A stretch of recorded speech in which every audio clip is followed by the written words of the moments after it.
పూర్తి martial arts గుణాలు. అధ్యాయం 3. నా బగ్డ్ వేఫ్ని ఇప్పుడు ప్రారంభిస్తున్నాను. వాంగ్ టెంగ్ కుటుంబం చివరకు వారి విందు కోసం కూర్చున్నారు.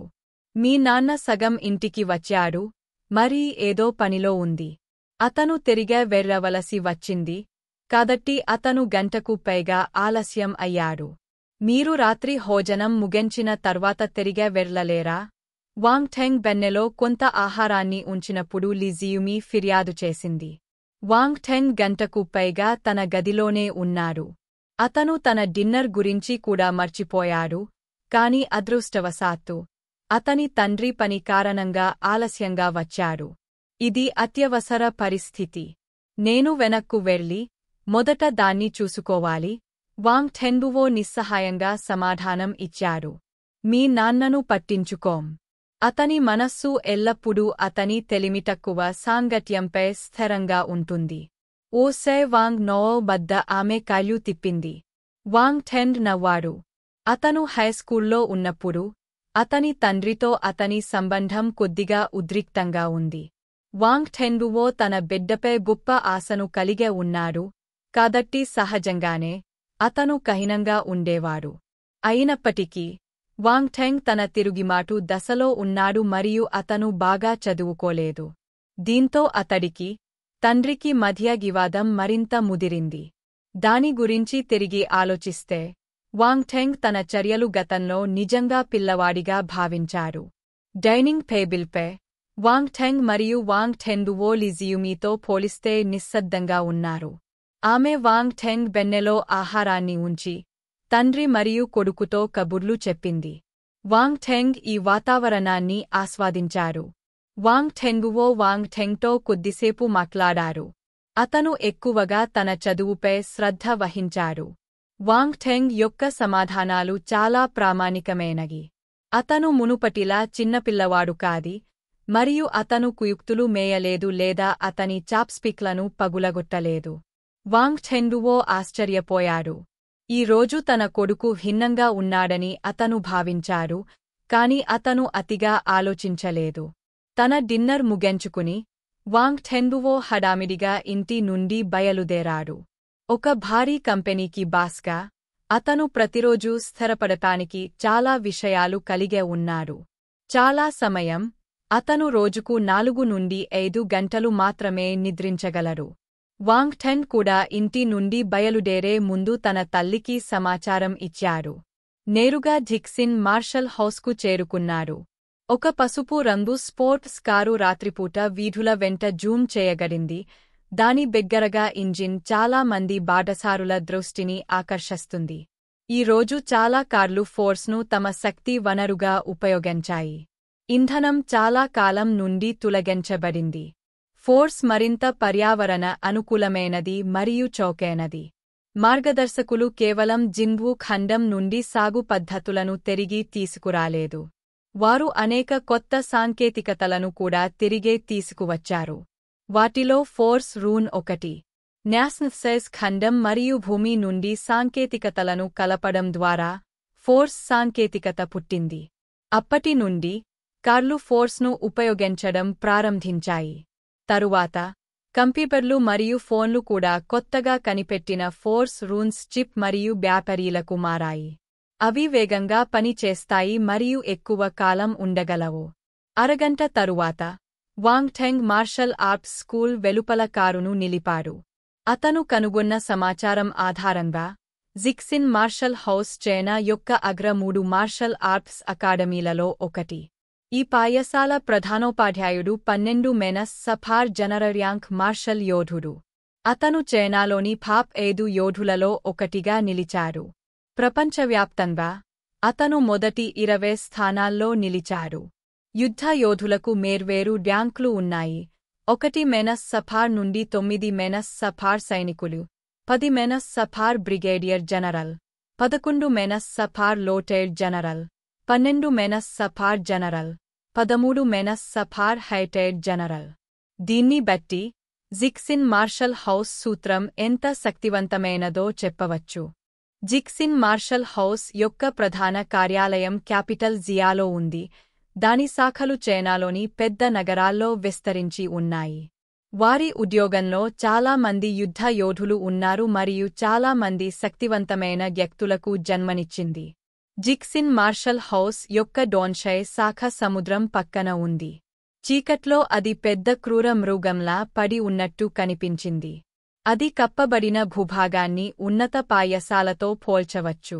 మార్షల్ ఆర్ట్స్ అకాడమీ యొక్క ప్రధాన ద్వారం 5 కార్లు పక్కపక్కనే నడపగలిగేంత వెడల్పుతో ఉంది. ఇది కనీసం చెప్పాలంటే గొప్పతనం మరియు అద్భుతమైనది. ప్రధాన ద్వారం మధ్యలో భారీ బండరాయిని ఏర్పాటు చేశారు. జిక్సిన్ మార్షల్ హౌస్, డోన్షై బ్రాంచ్ అనే పదాలు బంగారంతో స్పష్టంగా వ్రాయబడ్డాయి. అతను సెంట్రీ బాక్స్ వద్దకు చేరుకున్నప్పుడు తుపాకీలను పట్టుకున్న కొంతమంది గార్డులు అతని కారు వద్దకు నడిచారు. సాధారణ తనిఖీ, దయచేసి సహకరించండి. వాంగ్ ఠెంగ్ తన కారు కిటికీని దించి నవ్వారు. తర్వాత తన కారులోంచి దిగారు. గార్డులు కారు లోపలి భాగాన్ని పరిశీలించారు మరియు వాంగ్ ఠెంగ్ మృతదేహాన్ని తనిఖీ చేయడానికి స్కానర్ను ఉపయోగించారు. మొత్తం ప్రక్రియ చాలా జాగ్రత్తగా జరిగింది. అదే సమయంలో వాంగ్ ఠెంగ్ కూడా కాపలాదారులను పెంచాడు. వారు నల్లటి రక్షణ దుస్తులు ధరించారు మరియు వారి చేతుల్లో పెద్ద క్యాలిబర్ మెషిన్ గన్లను కలిగి ఉన్నారు. వారి భయంకరమైన లుక్స్ మరియు అధునాతన గేర్ చూపరులను భయపెట్టడానికి సరిపోతాయి. మెషిన్ గన్లపై ఫోర్స్ రూన్స్ చెక్కగడి ఉన్నాయి. అవి ఫోర్స్ మెషిన్ గన్లు అని సూచిస్తున్నాయి. వారు వారి సాధారణ ప్రత్యర్థుల కంటే 10 రెట్లు ఎక్కువ శక్తివంతంగా ఉన్నారు. ఒక అధికారిక యుద్ధ యోధుడు వారిచేత కొట్టగడినా అతను వికలాంగుడు అవుతాడు. తనిఖీ అనంతరం గార్డులు అతన్ని లోపలికి అనుమతించారు. వాంగ్ ఠెంగ్ కారును సరిగ్గా పార్క్ చేసి మార్షల్ ఆర్ట్స్ అకాడమీలోని మార్గాల్లో నడిచారు. అప్పటికే రాత్రి 8 గంటలు దాటింది, కాని ఆ ప్రదేశంలో వెలుగులు వెరజిమ్మాయి. చాలా మంది విద్యార్థులు రోడ్లపై మరియు గడ్డిపై కనిపించారు. రాత్రి మేరల్లో శిక్షణ ఇచ్చేవారి కొరత లేకపోలేదు. మీరు యుద్ధ యోధుడిగా మారడానికి శిక్షణ పొందుతున్నప్పుడు ప్రతి సెకను లెక్కించబడుతుంది. ప్రతిభావంతులుగా ఉండటమే ప్రాథమిక ప్రమాణం. తన సాగు ప్రయాణంలో పురోగతి సాధించడానికి ఇంకా కష్టపడాల్సిన అవసరం ఉంది. మార్షల్ ఆర్ట్స్ అకాడమీలో 3 ఎత్తైన మరియు భారీ భవనాలు ఉన్నాయి. విలక్షణమైన లక్షణాలతో వారి వెండి తెలుపు రంగుతో వాటిని గుర్తించడం సులభం. మధ్యలో ఉన్నది పరిపాలనా భవనం. ఇది దీర్ఘచతురస్రాకారంలో మరియు 100 మీటర్ల ఎత్తులో ఉంది. అది ఈటెలా సూటిగా మడ్బిల్లోకి గుచ్చుకుంది. కున వద్ద ఒక గింత సగం సర్కిల్ ఉంది.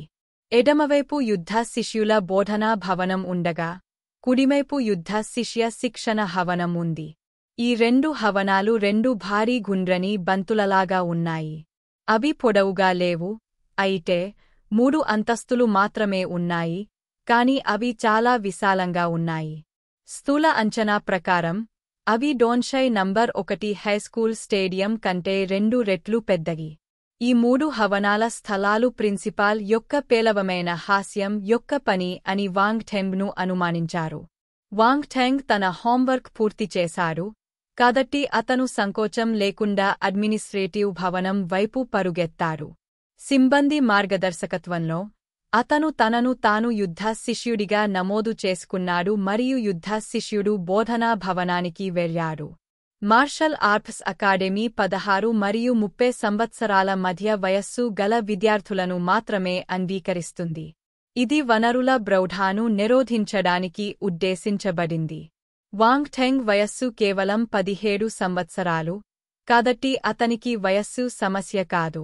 అతను భవనంలోకి అడుగుపెట్టిన 2వ క్షణంలో బోధన భవనంలోని శబ్దం అతనిని తాకింది. మొదటి అంతస్తులో ప్రారంభ శిష్యులు శిక్షణ పొందారు. బిగనర్స్ శిష్యులు, బిగనర్స్ స్పేస్ మార్షల్ శిష్యులు మరియు జిక్సిన్ మార్షల్ హౌస్లో 3000 కంటే ఎక్కువ మంది బిగనర్స్ స్పేస్ మార్షల్ శిష్యులు ఉన్నారు. మొదటి అంతస్తులో విద్యార్థులంతా సొంతంగా సాగు చేసుకుంటున్నారు. ఇది చాలా ఉల్లాసంగా కనిపించింది. 2వ వాంగ్ ఠెంగ్ ప్రధాన లాబీలోకి ప్రవేశించాడు. అతను అక్కడికక్కడే స్తంభించిపోయాడు. అతను ఏమి చూశాడు? దాదాపు 50 పారదర్శక బుడగలు భూమి పైన తేలుతున్నాయి. బలం 1, వేగం 3, ఫిజిక్ 1 0.5 బలం 2 వాంగ్ టెంగ్ రెప్ప వేశారు. మరీ రెప్ప వేశారు. బుడగలు ఇప్పటికీ ఉన్నాయి, కాని లాదిలోని ఇతర విద్యార్థులు వాటిని చూడలేకపోయారు. ఇది అతని ప్రత్యేక నైపుణ్యం. అతనికి ఖచ్చితంగా తెలియదు, కాబట్టి అతను గతంగా నడుస్తున్న విద్యార్థిని లాగాడు. మీకు ఏమి కావాలి? విద్యార్థికి దాదాపు 17 ఏళ్లు ఉంటాయి. అతను వాంగ్ టెంగ్ వైపు చిరాకుగా చూశాడు. నువ్వు నాకంటే ఎందుకు అందంగా ఉన్నావు అనే వ్యక్తీకరణతో. బ్రదర్, మీ ఫ్లోర్ ఇది చాలా చక్కగా ఉంది, వాంగ్ టెంగ్ నేల వైపు చూపిస్తూ అన్నాడు. అతని దూడల ఎత్తులో పారదర్శక బుడగలు తేలుతున్నాయి. అతను తన తల దించుకోవడం ద్వారా వాటిని చూడగలిగాడు. విద్యార్థి బుడగలు పట్టించుకోకుండా అసహనంగా సమాధానమిచ్చాడు. అయితే ఇది ఉత్తమ రద్దరు ఫ్లోరింగ్. దీనిలో ఫోర్స్ రూన్లు చెక్కగడి ఉన్నాయి. అవి కంపనాన్ని తగ్గించగలవు, ఎక్కువసేపు ఉంటాయి మరియు అనేక ఇతర గిధులను కలిగే ఉంటాయి. ఎక్కడి నుంచి వచ్చావు? నీకు ఇన్వెట్టధనం లేదా? విద్యార్థి చేతిని విదిలించుకుని వెనక్కి తిరిగే చూడకుండా వెళ్ళిపోయాడు. వాంగ్ టెంగ్ అతని గడ్డాన్ని తాకాడు. వ్యక్తి యొక్క ప్రతిచర్య నుండి అతను స్పష్టంగా బుడగలు చూడలేకపోయాడు. అంటే వారిని చూడగలిగే వ్యక్తి అతని అని అర్థం. విద్యార్థులు శిక్షణ ప్రాంతం చుట్టూ నడిచారు. కొందరు బుడగలు గుండా వెరుతున్నారు. వారికి బుడగలు ఉనికిలో లేము. వాంగ్ టెంగ్ అతను దాని గుండా నడవగలడా అని పరీక్షించడానికి అతనికి దగ్గరగా ఉన్న బుడగ దగ్గరికి వెళ్లాడు. అతను దానిని తాకిన వెంటనే బుడగ అదృశ్యమైంది. అతని దృష్టి ఒక్క క్షణం మసకబారింది మరియు పారదర్శకమైన బోర్డు బయపకు వచ్చింది. 18 శరీరాకృతి 41 బలం 51 వేగం 32. వాంగ్ టెంగ్ పారదర్శకమైన బోర్డు వైపు చూస్తూ గుండె దడదడలాడింది. తన గుండె బొంతులోంచి దూకుతున్నట్లు అనిపించింది. ఇది ఉల్లాసంగా ఉంది. 100 మిలియన్ లాటరీ తగిలినా అంత ఉత్సాహంగా ఉండదని వాంగ్ టెంగ్ భావించారు. అతను తనను తాను నియంత్రించుకోలేకపోయాడు. ఇది తప్పక బగ్ అయి ఉండాలి. యుద్ధ యోధులు ప్రధాన స్రవంతిలో ఉన్న ఈ యుగంలో బలపడడమే విజయానికి ఏకైక మార్గం. అతని బగ్ అతన్ని ఇతర వ్యక్తుల నుండి లక్షణాలను సేకరించి వాటిని తన స్వంతంగా మార్చుకోవడానికి అనుమతించింది. ఇది స్వర్గాన్ని ధిక్కరించేది. ఇతర వ్యక్తులు శ్రద్ధతో పండించవలసి ఉంటుంది, అయితే అతను లక్షణాలను మాత్రమే ఎంచుకోవలసి ఉంటుంది. వాంగ్ టెంగ్ అతని ముందు విజయానికి అడ్డంకులు లేని మార్గాన్ని చూశాడు. ఒక రోజు అతను నేరుగా ప్రపంచంలోని అగ్రస్థానానికి వెళ్తారు.